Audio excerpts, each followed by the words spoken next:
Obesity is defined as a body mass index of over 30, with a measurement of 25 and above classified as overweight.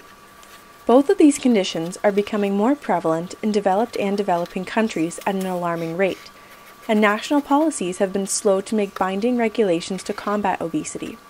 34.4% of the American population and 24.1% of the Canadian population is considered obese, and this percentage is predicted to increase rapidly without drastic intervention.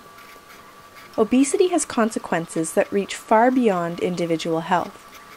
There are enormous implications for the energy sector in providing goods and services to a heavier population requiring more resources, which has an effect on people worldwide through global warming.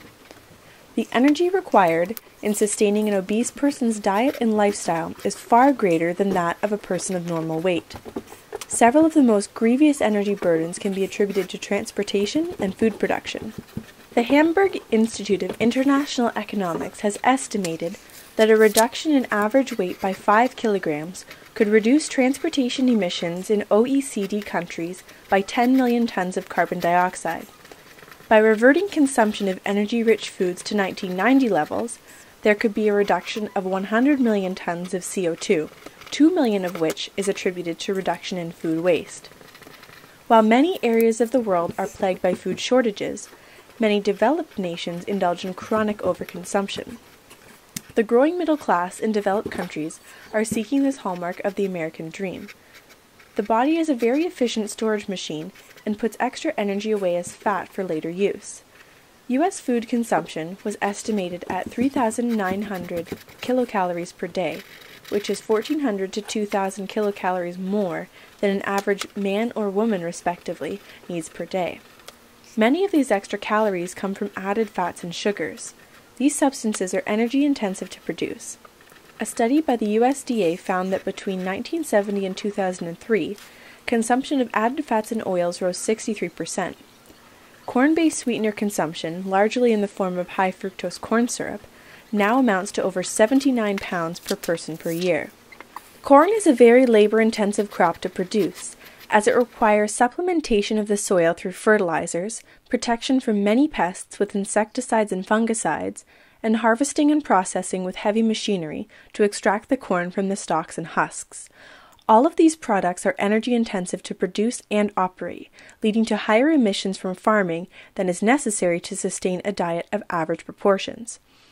Though the fiscal cost is approximately $180 per ton of corn produced in Ontario, there is a far greater cost to the environment in terms of greenhouse gas emissions and chemical runoff pollution. Our diet's composition has a huge impact on the amount of carbon associated with its production.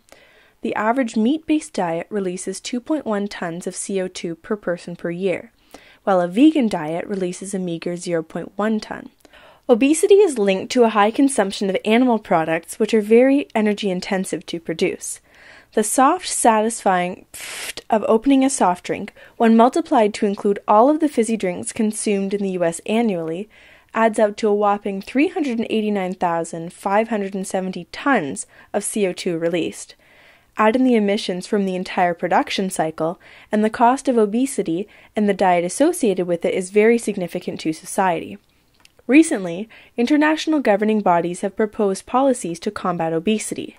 The WHO has made several recommendations that can be implemented at multiple levels to ensure sustainability, and suggests that the responsibility for obesity prevention should shift from the individual to society.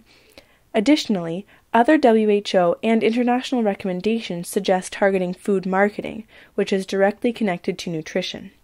Obesity is directly connected to the rising demand in energy to power a lifestyle that is unhealthy and, more importantly, unsustainable in the long term as more people adopt a lifestyle of overconsumption. Rather than further taxing the globe by demanding more, it would be prudent to reduce energy consumption by reducing our waistlines.